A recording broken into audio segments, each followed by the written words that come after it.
Pitvyav Kva Gato Ita Pitara Upare Pando Sarvana Suhrida Shisham Arakshatam Vyasanata Pitrivya Kwa Katavita Pitari unto my father Upadate falling down Pando Maharaj Pandu Sarvan all na of us Suhrida well-wishers Shishun small children Arakshatam protected Vyasanata from all kinds of dangers Pitrivyau uncles Kava where Gato have departed Ita from this place. Translation. When my father, Pandu, fell down, this is Yudhishthira speaking. When my father Pandu fell down, and we were all small children, these two uncles gave us protection from all kinds of calamities. They were always our good well-wishers. Alas, where have they gone from here? Vidura has instructed Dhritarashtra, what are you doing here in this palace? This was after the war was over. Dhritarashtra had tried to kill in so many ways his own nephews, so he could take over, he and Duryodhana could take over the scene. But the Pandavas, especially Yudhishthira, was so magnanimous. They, just like you keep an elderly family member in the home as a loved uncle or grandfather or whatever, they kept him as his beloved uncle. And they even called him king out of respect. Even though he was never king, he always wanted to be king. He was never actually the king. But this is how magnanimous the Pandavas were. So Vidura had preached very strongly to him, because he's attached to the palace. He's an old man attached to some comfortable situation in the palace. So he convinced him to renounce, he became what's known Dhira, renunciate. So he left for the forest with Gandhari, and Vidura also left at that time too. So now all of a sudden, he didn't tell anyone, he just took off. He didn't say, well, now I'm going to the forest, it just boom. He just left without a word. So now Yudhishthira is saying, where are they? What happened? Was I offensive? Yudhishthira very humbly is thinking, what offense I have committed that he just left like this.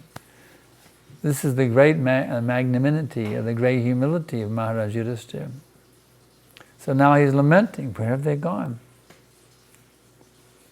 Text number 35, Sutta uvacha kripaya sneha vaiklavyat sutta virhara karshita atmeshvaram chakshano na pratya hatipidata.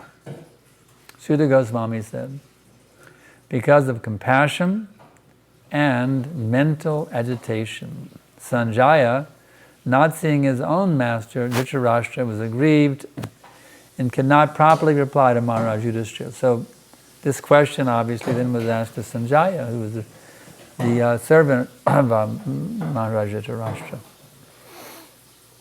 Purport, Sanjaya was the personal assistant of Maharaj Dhritarashtra for a very long time.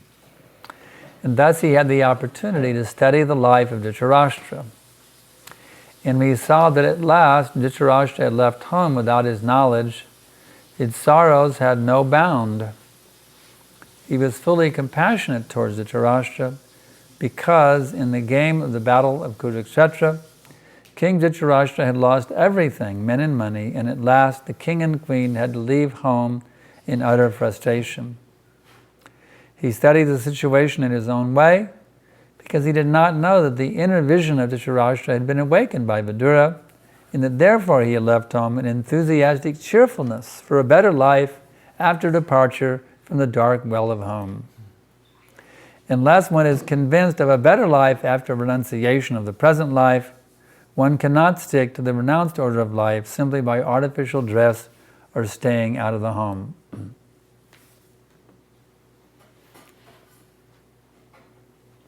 Vandeham Shri Guru Shri Data Padakamalam Shri Gurun Vaishnavamscha Shri Rupam Sagrajatam Sahagana Raghunatam Vitam Tam Sajivam Sadaitam Savadutam Varijana Sahitam Krishna Chaitanya Devam Shri Radha Krishna Padam Sahagana Lalita Shri Vishakam Vitamscha Nama Om Vishnu Padaya Krishna Prestaya Bhutale Srimate Bhakti Vedanta Swami Niti Namine Namaste Sarasvate Deve Gauravani Pracharine Nirvishesha Shunyavadi Paschanjate Satarine.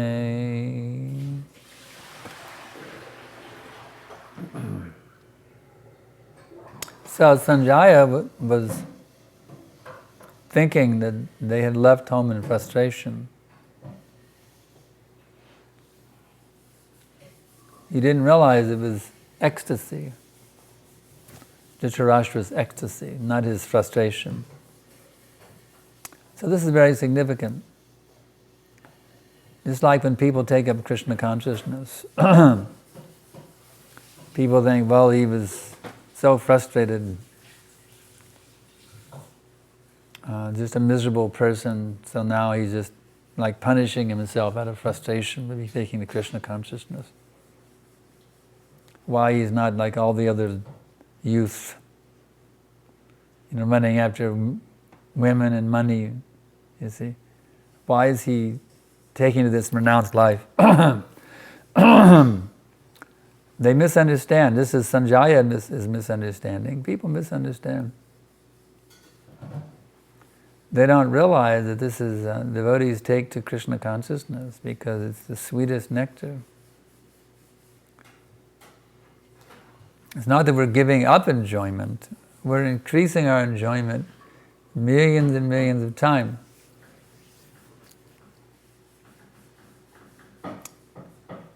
This is described actually in Bhagavad Gita. Vishaya vanivartante niraharachi dehina rashavashang risopyasha parang dvishva nivartate. The embodied soul may be restricted from sense enjoyment, though the taste for sense objects remain. But ceasing such engagements by experiencing a higher taste, he is fixed in consciousness.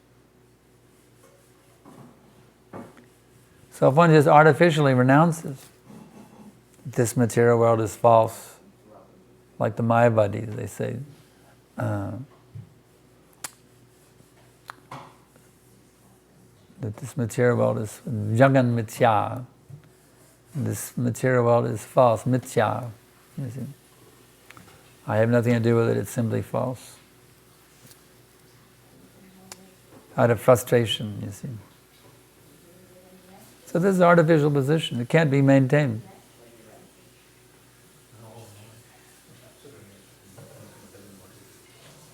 That's why the Mayavadis eventually they come back to material sense gratification, described in the Bhāgavatam. Rūya krishna param padam pada patantyato nadirta yushmadangrayaha. They come back to material sense gratification. They cannot remain in that renounced position because they're not getting the higher taste. But through this sublime process that Prabhupada has so mercifully given us, we can actually get that higher taste. What is that higher taste? The association of Krishna. You simply deny material happiness, you see, and not have anything to replace it with. It's a very frustrating position.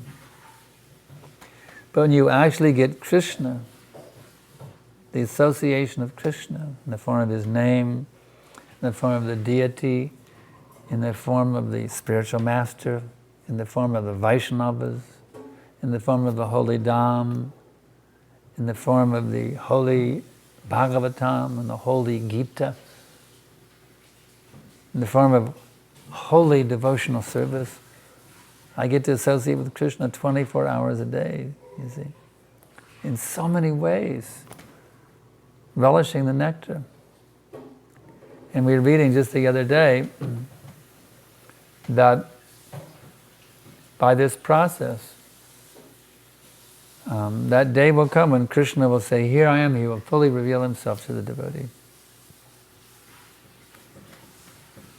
It's like people go to Vrindavan to search for Krishna. Sometimes sadhus wander in Vrindavan, where is Krishna? Then we saw the Goswamis, 6 Goswamis were doing this.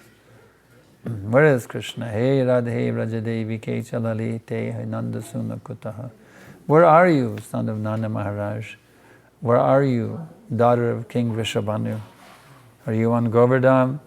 Are you in the groves on the bank of Jamuna? Where are you? Where are you? Where are you? Hey Radhe Vrajadevi Ke. This way the Goswamis are wandering. So Prabhupada says we have Vrindavan in our heart also. So you don't have to go to India to go to Vrindavan. You have a Vrindavan right there in your heart.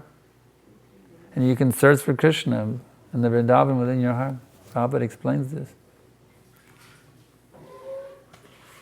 So if one is always hankering, where is Krishna? Where is Krishna? How can I qualify myself? You see, to see Krishna by pure loving mood. How can I become free from all my nonsense desires and simply want to please Krishna and nothing else? You see? If one develops this intense desire to actually become qualified to see Krishna by pure unalloyed surrender at his lotus feet, then that day will come when Krishna says, "Here I am. Now I have come." So we don't have to be frustrated about, giving up mundane sense gratification. Even though it's considered a very normal thing in the material world, sense gratification. All types of sense gratification. It's considered very weird. The Hare Krishna lifestyle is considered quite weird and fanatical to the common man, even the common religious man. Even a pious religious man will think, those Hare Krishnas are going too far, you see. They're going too far. They're too far out.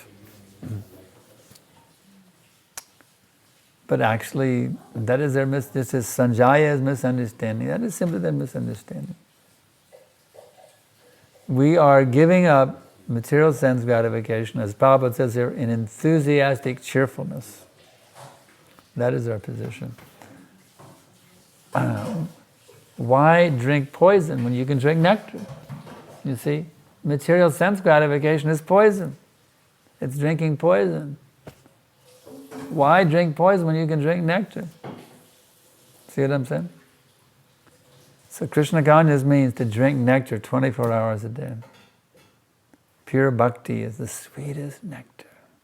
The absolute sweetest nectar you can ever taste is pure bhakti. And that pure bhakti is available. Sarvapadipa nirmuktam tatpadatvena nirmalam rishikesha rishikena sevanam bhaktir uchyate. Give up all these false designations. Man, woman, Indian, American, young, old, black, white. Give up all these designations. Sarvapadipa nirmuktam tatpadatvena nirmalam. And become free of all the dirt, you see. Dirt is mala. Mala is the japa, but mala, the short A. There's mala and mala. By mala, you become nirmala. You see. Mala, nirmala. By japa mala, you get free of the nirmala. You get free of the mal and the dirt. So, tatpadatvena nirmalam. Become free of all that dirt in the heart. Nishikesha rishikena sevanam. By what means? Engaging oneself, engaging one's senses actually. Rishik means the senses. Engage your senses in the service of the master of the senses, Rishikesha. And that is called Bhaktir Uchate. That is called devotional service. So, it's not artificial. Just like I told that gentleman at the airport in Nandi, Fiji, who wanted to have fun defeating a monk. What's your philosophy? He told me. It was a huge queue, like 100, 200 people in a queue to get on the plane to LA in the middle of the night in Nandi, Fiji. And he came in, what is your philosophy? I could see immediately he wanted to smash me, So I just said, know who you are and be who you are. Couldn't say a word. Because that's actually how we're doing. We just want you to know who you are. All we want to do, sir and ma'am, all we want to do is we want you to know who you are. We want you to know that you're not that body. That's the first thing. The first thing we want you to know, sir, is you are not your material body. It's just a garment. It's just a garment that can be, thrown away in due course of time. And it will be thrown away by the laws of nature in due course of time. Just like an old pair of pants. It gets too many, the knees get a big hole in the knees, and finally just throw it in the trash or use it for rags. Clean up the dirt in the bathroom or something, So this body is just a rag. Ultimately, it's just a rag. It's not a very significant thing. But you, the driver, or the passenger, and actually you're the driver. Within this body, that's a very important thing. You're an eternal associate of Krishna, but you forgot. Because you're meant to be identified with the Supreme Lord in His eternal abode, but you're separated, so you identify somewhere else. Everybody wants an identity, you see. Since you've forgotten your real identity, therefore you've accepted a false identity. So you have a sense, everybody wants a sense of identity. You see? That's why we see nationalism. People get all excited about in America they get all excited about the national anthem, You see? Oh, say, can you see? They actually cry, By the dawn's early light, what so proudly we hail at the twilight's last gleaming. And this way, they at baseball games, football games, they sing it. Over the land, oh, say, does that star-spangled banner yet wave over the land of the free and the home of the brave? Everybody cheers, and some tears come down. Some of the people, I'm an American. That star-spangled banner, It's just an invention. It's nothing but an invention. Because we've forgotten our actual identity, therefore we embrace another, oh yes, I'm going back to Mother India, you see. But I feel some connection with India also, but it's because it's Vrindavan, the land of Krishna. That's why when I go to India, it's the land of Krishna. It's a little different. If somebody goes in a bodily consciousness, oh, this is where I rode my tricycle around the block, or something.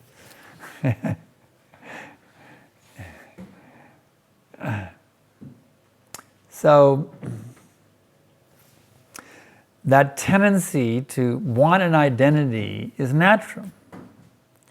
So we take it up. I'm a member of this family, I'm a member of this club, I'm a member of the, soccer club. Everybody wants some identity. Nobody wants to be without an identity. Even the Mayavadis, they say, I am Brahman, or they say, I am Narayan. Everybody wants an identity.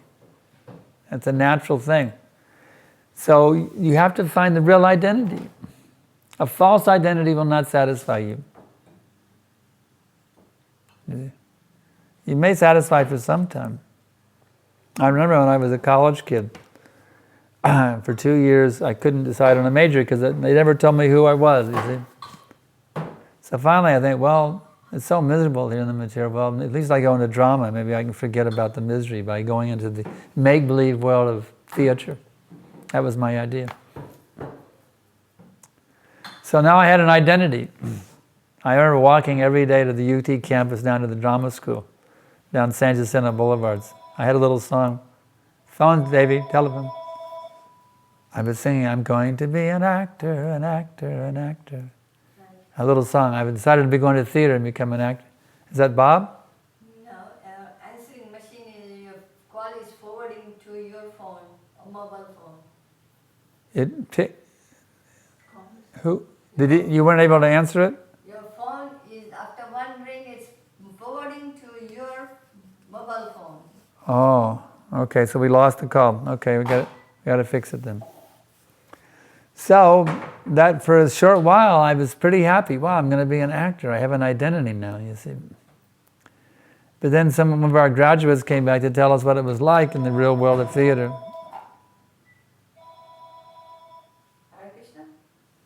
And it wasn't very attractive.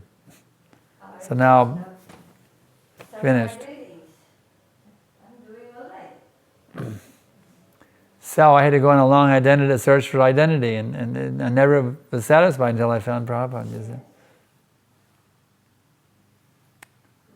To become Krishna conscious means to finally end the quest for identity. Yeah, thank you. You see. Now your business is finished. Now you know who you actually are. You're the eternal servant of Krishna. You don't have to keep wondering. Keep wandering and wandering from birth after birth after birth after birth. Well, I didn't like being a human, maybe I'll be a bird for a while, you know. Or maybe an orangutan, or how about a shark, you know. Trying out all these different identities to see what will satisfy me. Maybe I'll try being Brahma. Well, I didn't like that one, too many heads. I'll try being Indra. I'll try being an Indra Gopa germ. Let's try all these different things. I like to be this, I like to be that. Like people go through career change, they switch their marriage partners. Everybody's looking for identity that'll satisfy them, you see. Everybody is looking.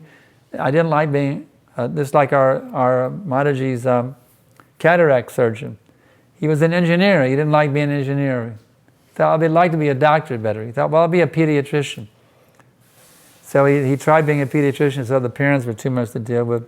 Well, I'll be an eye doctor. So, you know, everybody searches for some identity that'll satisfy them. But actually, no identity will satisfy you until you come to the point of Jira Srupa Hai Krishna Nichidam. I don't, you know, just like people become I got to make it big in the music world. I want to be a rock star, you know. They're intense and they become a rock star. And then what do? They take drugs because they're so miserable. If you want an identity that'll fully satisfy you, you don't have to keep wandering in the Brahmanda. You know that term Brahmanda? It refers to the universe, also it refers to the entire cluster of universes in the material world. That's also called Brahmanda. Prabhupada explains that. So, you can wander for millions and billions of years and never become satisfied, but when you come to the point of realizing, I'm the eternal servant of Krishna, finished. It's like a little kid who's crying, right? A little baby is crying, and there's a whole bunch of ladies, you know, and every lady tries to pacify the kid. This one won't be pacified. Finally, when he goes to the mother, now I'm pacified, you see.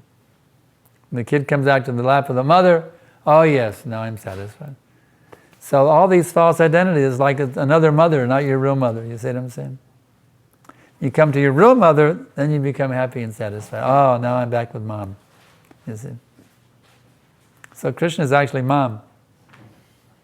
He says, I'm mother and father both. Krishna is our mother and our father. So when you come back to Krishna, now you've found your actual identity. You don't have to keep wandering, trying to be a member of the Bridge family, or the Smith family, or the Sulu family, or this family, or that family, looking for happiness. You see what I'm saying? When you finally come to the point of I am the eternal servant of Krishna, wow! I don't have to wander anymore. searching in this lifetime or in millions and millions of lifetimes, trying to find an identity that satisfies me. I don't have to go wandering anymore like a beggar on the street corner. Please give me an identity. We'll work for an identity. You don't have to go like a beggar anymore to find out who you are. I'm not number 51. You see? I'm the servant of Krishna, that's who I am. So any questions? Yeah?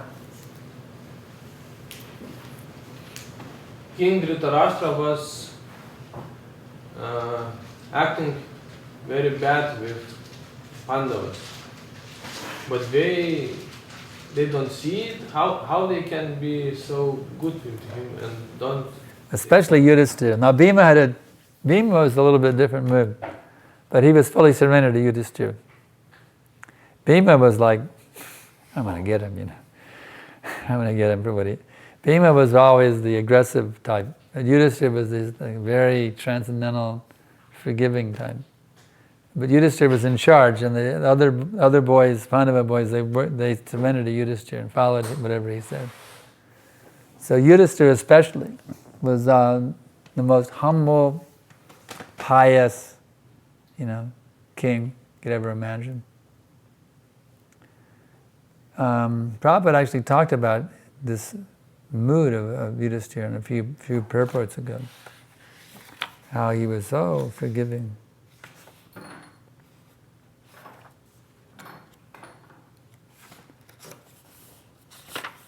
These are the symptoms of a pure devotee. A pure devotee, instead of blaming, he thinks it must have been something I did. Maybe I offended him, Yudhisthira was thinking, well, when we were little boys, we had no protection, our father died, and he took us into the palace and took care of us just like a loving father. So what offense I have done by killing all of his sons? What offense we Pandavas have done? We killed Duryodhana, we killed all the sons. What sort of gratitude do we have? He was just thinking that way. You see, a devotee, we just read it. Where is that quote? 33. A devotee never finds fault with others, but tries to find his own and thus rectify them as far as possible. That's a devotee. Here, Dhritarashtra, okay. As a pious man, Maharaj Yudhisthira took into account all his unavoidable misdeeds. They're actually he never thought of the misdeeds of his uncle and company. He was thinking of all his faults he had done. That's Yudhisthira. Not what Dhritarashtra had done. Dhritarashtra had suffered the effects of his own misdeeds by the will of the Lord, but Maharaj Yudhisthira was thinking only of his own unavoidable misdeeds. That is the nature of a good man and a devotee of the Lord. The answer is a devotee's nature. He sees the good in the others, he sees the bad in himself.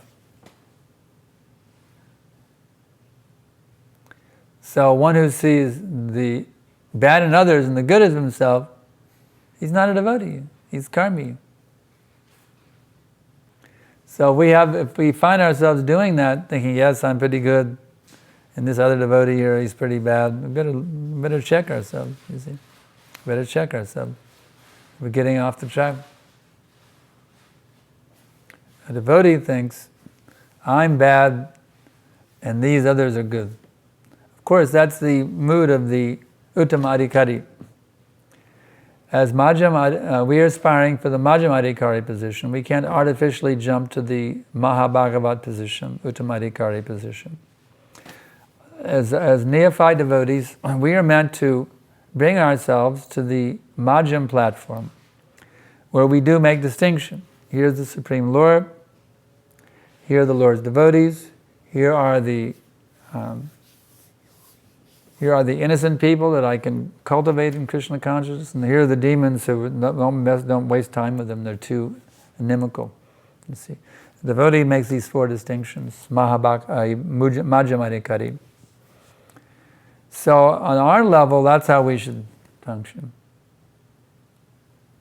But when you get to the highest position, the Uttamadhikari, they're simply saying themselves as a demon and everyone else is great and I'm very bad. That is the humility of a pure devotee, Uttamadhikari. Although they sometimes come down and act on the Madhyam platform for the sake of preaching. Prabhupada is an Uttamadhikari. But he acted on the level of a Madhyam for the sake of establishing the Krishna conscious movement, for delivering people from the cycle of birth and death. So many Uttamadhikaris, they will... Preacher means Madhyam. You have to the Madhyam platform. One has to act on the Madhyam platform to be a preacher. Someone is on the Uttam platform, they cannot act. If someone is acting as an Uttama, they can't preach. There's no preaching for an Uttama. Because everyone is a pure devotee and I'm a demon. You see, that's his vision. But out of kindness and also to fulfill the instruction of Lord Chaitanya, these Uttamadhikaris, they will act on the level of Madhyam for the sake of delivering the souls of this world from their suffering condition. Okay? Anything else? When Dhritarashtra left home, Yudhishthira and everyone was devastated that he is renounced. Similarly, when Chaitanya Mahaprabhu took sannyas, everyone was devastated that he is taking. Though we know that taking sannyas is the highest thing, but everyone gets devastated because of that. And actually it's also considered as good to be devastated when someone takes sannyas. Like in the sense, like Chaitanya Mahaprabhu, when he took sannyas, no one liked it. When Chaitanya Mahaprabhu took sannyas, all is... we still don't like it. That's why we worship him in the temples with hair. We worship him as a householder, not as a sannyasi. Because we don't like it. We don't like to see the Lord in a renounced position. We like to see him enjoying an enjoying position with his wife, nice long hairs. We like, that's how we worship Lord Chaitanya Prabhupada. You'll see our worship in our temples, we worship him as a householder, not as a sannyasi. Who wants to see the Lord in a painstaking position? We want to see him enjoying nicely with his wife, his mother, his family members, his neighbors.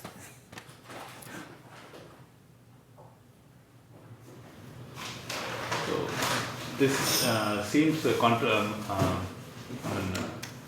because sannyasi is more happier than a non-renounced person. It is kind of contradictory, isn't it? But for Lord Chaitanya, it's absolute. He can be in a household ashram. He's the Supreme Personality of Godhead, either as a household or as a sannyasi. For him, it's absolute. But for us conditioned souls, there is a difference. We become bewildered by householder lives.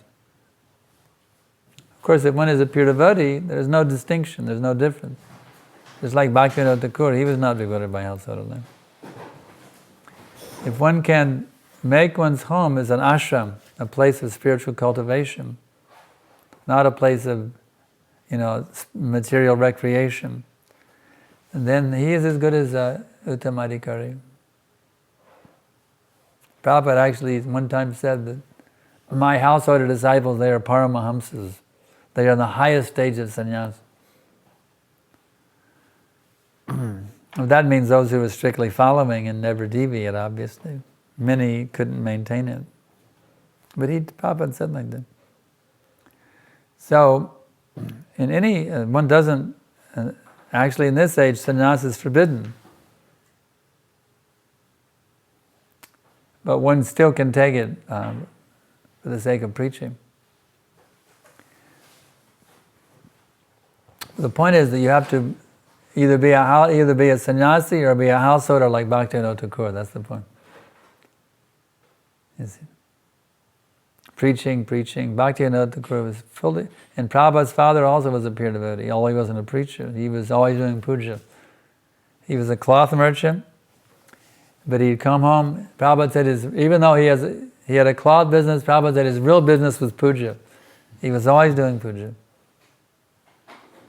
His real business. The only desire was to do puja, you see. So, one doesn't have to be a sannyasi. Actually, many sannyasis don't make it, they fall down. It's a very difficult position to be a sannyasi in this age. If one is fully absorbed in preaching, it's not difficult. But if one has any tendency towards sense enjoyment, it's very dangerous to be a sannyasi. Very, very dangerous. One has to be completely disinterested in material sense gratification, in only desiring preaching 24 hours a day. Then one can become first-class, fixed-up sannyasi. But if one prefers to stay in household life, has a nice Krishna-conscious wife, nice Krishna-conscious children, etc., then a sannyasi is not required. One can remain in household life, like Bhaktivinoda Thakur, and preach very powerfully as a householder of Krishna consciousness movement, for the deliverance of the world. Actually, there's advantages to being a householder, because most people are householders. If you're a sannyasi, you think, oh, it's very nice, but how can I do that? You see, but if you're a householder, you're showing an ideal example of household life. Oh, here's another householder doing it, well, I guess I can do it too. He's got his wife doing it, he's got his children doing it, well, I guess I can do it too. If he can do it, I can do it. You see, so there's an advantage of being preaching a householder, preaching a householder is an advantage because he's showing an example. They can just see the example, exactly what he's doing, and just imitate it. Monkey see, monkey do. You see? But the sannyasi, he's not doing something, he's doing something different than what he's asking his householder followers to do. That, do as I say, not as I do, in one sense. Of course, some of the things are the same. Chanting 16 mounds, etc. But there are certain things that sannyasi is not doing, or is doing, and the householder cannot do.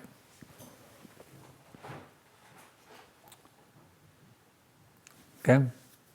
Anything else?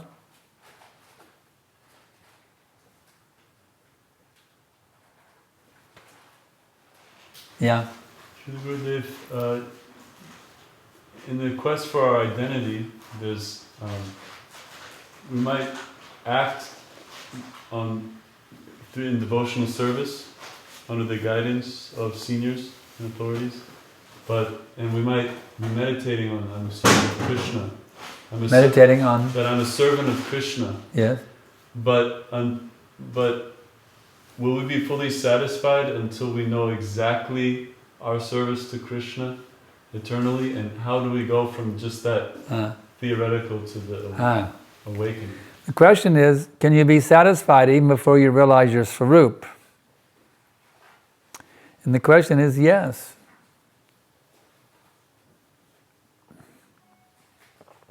Of course, there is what's known as transcendental dissatisfaction. That I'm not Krishna conscious enough. So, in other words, you can be satisfied and dissatisfied at the same time.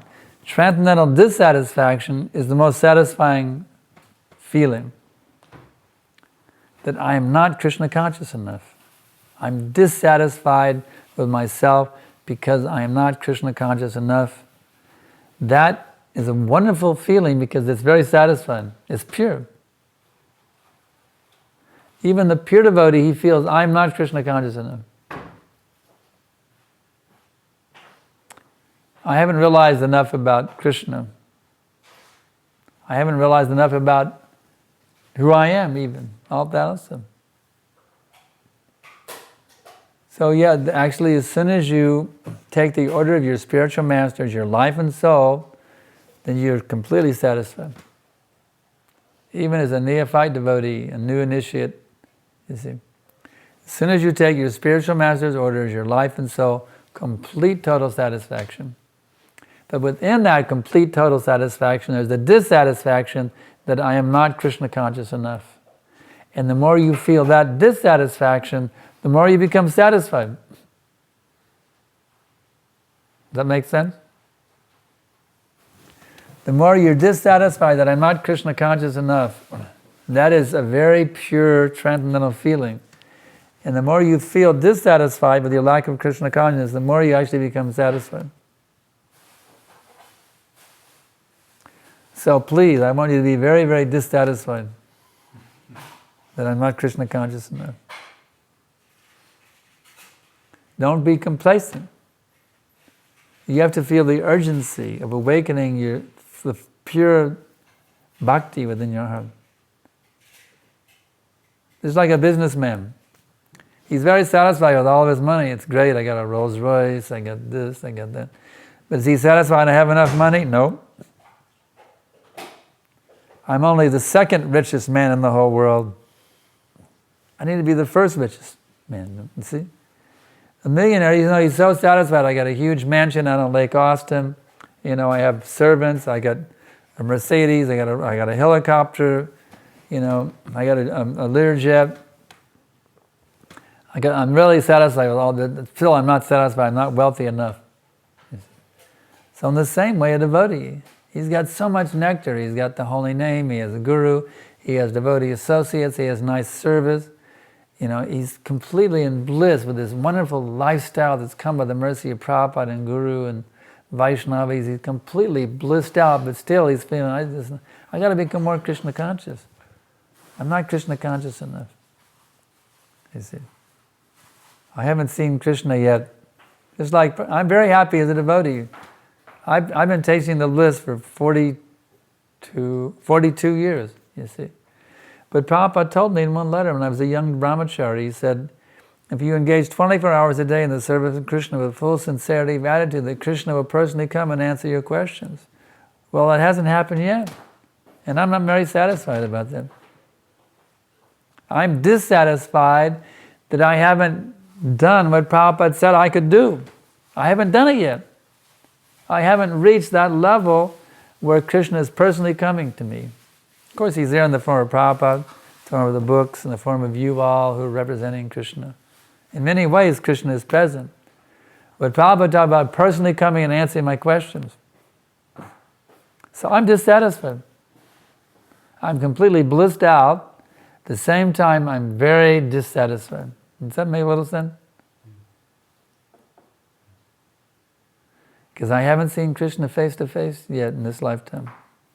When will that day be mine? Kabe habe bolo seidi. So therefore, Bhaktivinoda is singing a song of dissatisfaction. Kabe habe bolo seidi namar. Aparada guchi, shuddha name ruchi, kripa bole habe hridaye sanchar. When my offenses ceasing, taste for the name increasing, when in my heart will your mercy shine? Kabe habe bolo seidi namar. When will that day be mine? You see, he's not satisfied. Bhaktivinoda Thakur is dissatisfied. In this song, he's expressing dissatisfaction. That when will I give up my offenses? Now I'm committing so many offenses. Actually, he's praying for us. He's showing us what we should pray. He has no offenses. He's a great Mahabhagavan, Bhaktivinoda Thakur. But he's showing our position. How we should be very dissatisfied that here I am, I'm an aparadhi.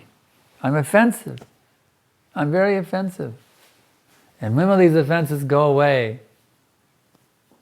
So my ruchi, this nama ruchi, will become fully awakened within me, you see.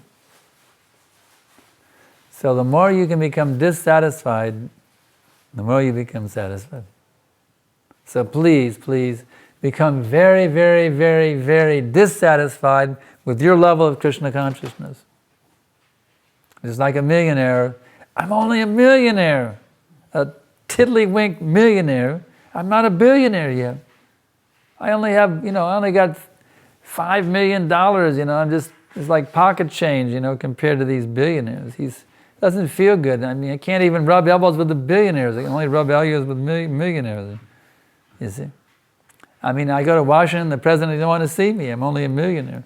But I'm a billionaire, the president will see me, you see? So now you become a billionaire in Krishna. Now you're a millionaire, but now in Krishna consciousness. Now you become a billionaire in Krishna consciousness. Okay? All right. Question? Yeah.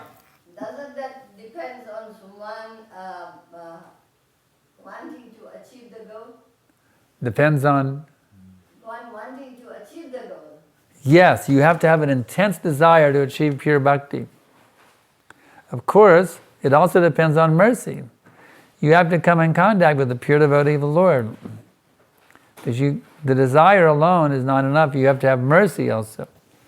But once you come in contact with the pure devotee, or the one who is purely representing the pure devotee, who is as good as a pure devotee, by the mercy of the pure devotee,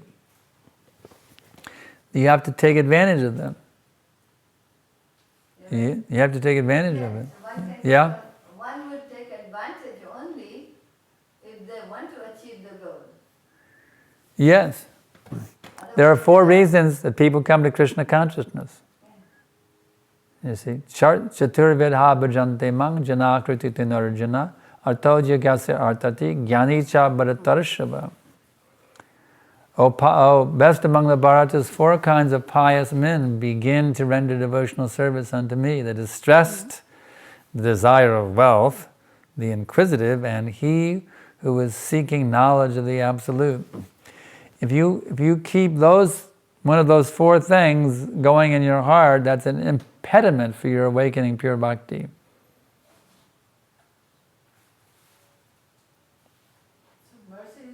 Even the desire for knowledge. Well, I don't want to do any service. I don't want to clean the dishes. I want to study the Shastra. You see, that's a contamination. Mercy can be coming sometimes in a very bitter way. Come again? Mercy can sometimes come in a very bitter way also. But if one is Mercy can come in a very bitter way also. That's absolutely true. Just like sometimes the Vaishnava or the spiritual master may chastise me for being a rascal. Ooh, my false ego doesn't like that. Isn't it? just like the house burned down. But that's mercy, because actually I am a rascal. The proof is I have a material body. It's like you have a prison uniform. That's the indication that you're a prisoner.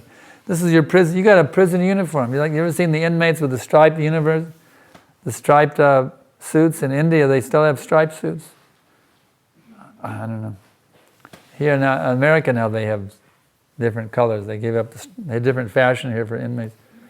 But the classical inmate, is the striped suits. Everybody knows there's an inmate. So a jailbird, So this material body proves you're a jailbird. You're an inmate in the prison. The prison called Devidam. Yeah? This is called Devidam. The material world is called Devidam, the abode of Durga Devi. Yes, she's the warden of the prison. So you're an inmate in the prison of Durga. Durga's prison. Durga Devi Federal Penitentiary. You're an inmate, you see. And this is your cell, Kirtan. What is it? 8 years? How many years now? 10? 10-year-old. You have a 10-year-old cell. Is it? I got a 65-year-old cell. We're all in our different prison cells within Durga's prison. This is your cell. We have different types of cells, you see. You got a Lithuanian cell, we got a Latvian cell, an American cell, some Indian cells, an American Indian cell, different types of cells, you see. In the prison, Durga Devi Federal Penitentiary, you see. So now we have to qualify ourselves to get released from the prison by re-establishing our loving relationship with the master of Durga Devi, Lord Krishna.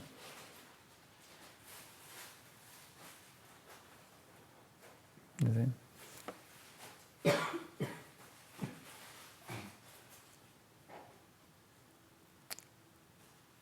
Yes.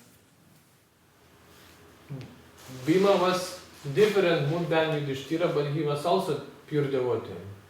So Yeah, that pure devotion is shown by his surrender to the instructions of Yudhishthira. But his emotions were also spiritual. Wanting to get punish the demons. Actually, that's a king's duty. Just like Parikshit Maharaj, he was punishing that personality of Kali. It's the duty of the royal order to punish miscreants. So there's nothing wrong if they want to go out and punish the miscreants. Supposed to. But Yudhishthira was quite unusual for a king. He just he felt he was a miscreant. Mm-hmm.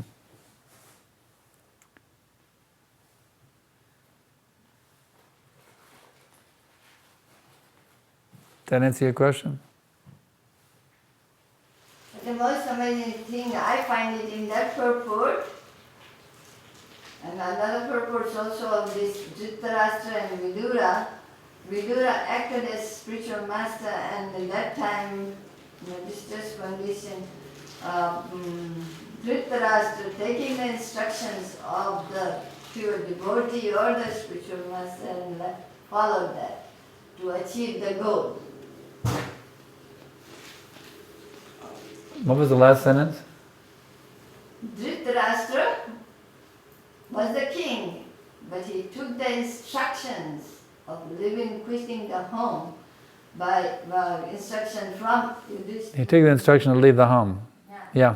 And he followed. Followed it, yeah. He could have stayed. He could have stayed, but he realized he was an idiot to stay. And he realized it was a miserable thing to stay. And in great joyfulness, he actually left. In ecstasy, he left for the forest. It's actually very liberating to walk out of a ridiculously Mayic situation, even though it may be materially comfortable. It's actually ecstatic to just break free from it and go out and depend on the Lord fully. So sometimes we are materially very. Sometimes we are very materially well situated, and we do not wish to give up. Yeah, because we're too attached to the material situation. I know in my quest for identity, and when I could see that staying with my parents was not going to work. So I just had to head out without telling anyone. I did the same thing, and without telling anyone, I just headed out. I just disappeared. It was painful, but it was ecstatic also, because it freed me up to really, really find who I was and what is my mission in life. Then after I got more solidly situated, then I reestablished my relationship with my family on my terms, where I could maintain my quest for identity. Not that I have to just be I'd have to be taking the spoon-fed identity given to me by people who had no sense of who they actually were. That was intolerable for me. My parents didn't actually have a solid identity of who they actually are, and I had to take their dictation on what I'm supposed to be in life. And it was intolerable for me. I couldn't do it. My dad had always told me, he said, "Son, your college days are going to be the happiest days of your life."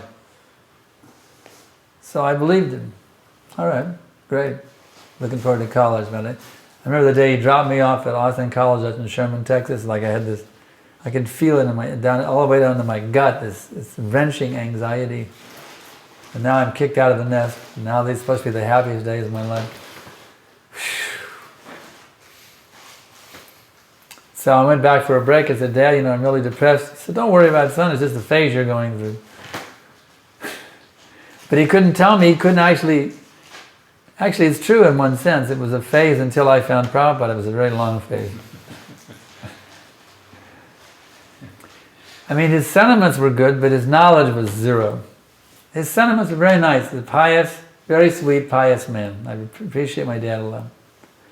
But as far as actual knowledge, he didn't know anything. He's a very sweet, pious man.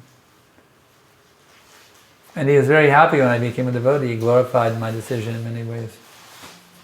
So he's a good man, but he couldn't fill the role of being my mentor for my identity. In terms of being pious, a nice guy, and being honest and friendly, that he taught me. But he couldn't teach me, how to actually become self-realized, because he wasn't there. Okay, so our time is up. We'll stop here. Thank you very, very much for coming today to Śrīmad Bhāgavatam class. May Krishna bless you always. Nityam Bhagavata Sevaya. You can always be absorbed in serving the person Bhagavatam and studying and hearing the Śrīmad Bhāgavatam. May you always may do this for all of eternity. Kantaraj Śrīmad Bhāgavatam ki jai, Srila Prabhupada ki jai. Gurudev ki jai. So this mercy has come from Śrīmad Bhāgavatam, and hearing Śrīmad Bhāgavatam, how are we going to get contained? Devi, who was that called? Bob? You told him I can't come? Did he get the message? How are we going to contain that mercy now? We have gotten all that mercy. It's a special mercy, so How are we going to do what? Yet, how are we going to now, the Bhagavatam mercy is already flowing, so how are we going to become contained with that mercy? How will we contain the mercy that we're receiving that's flowing? How we capture it for ourselves? Yeah, capturing and containing and keeping. By regularly hearing the Bhagavatam and by preaching the Bhagavatam. And serving the present Bhagavatam. And serving the present Bhagavatam. By preaching, book distribution, Harinam Sankirtan. Huh? Huh? Let us all go out for book distribution and preaching. Yeah, we have to do it as much as we can. The more we can go out and preach and do book distribution, distribute the Bhagavatam mercy, the more we get it. That's right. Book distribution ki jai, Harinam Sankirtan ki jai. We just had a big seminar here. Vaisheshika Prabhu came in and organized big Harinam and book distribution. They did 100 books on South Congress, 6th and Congress on Saturday. They had about 30 devotees out. 26. Huh? She said 26. 26 devotees were out on book distribution and Harinam on Saturday in Austin. Everybody can do one day, not every day. Huh? Everybody can do one day, not every day. Yeah, we don't, not that every day people have to go to work, but we need to have it more often, you see. Try to organize at least once a week, some preaching. It's like they have the Weekend Warriors program. Need to mobilize a Weekend Warriors program as much as possible here in Austin now. I don't think so every weekend because of work. Those who are working jobs, the weekends are for their household chores are there. So many nitty-gritty things are to 2 or 3 hours, squeeze in 2 or 3 hours. We need to do something. We need to. In Silicon Valley, they do it they have the whole congregation is geared up. I don't know if they do it every week or they do it once a month, but they do regularly go out and they do a lot of books. It's a very, very important thing for spiritual health. Because otherwise we're just so entangled in maintaining, working and maintaining, it drains on our consciousness. But if we can go out and do some preaching activities, it's like, wow, they get all these tremendous spiritual ecstasies in our heart. So it's worth it if we can, squeeze a bit here and there and work it into our schedule. We can, once a week, we can do some preaching activity.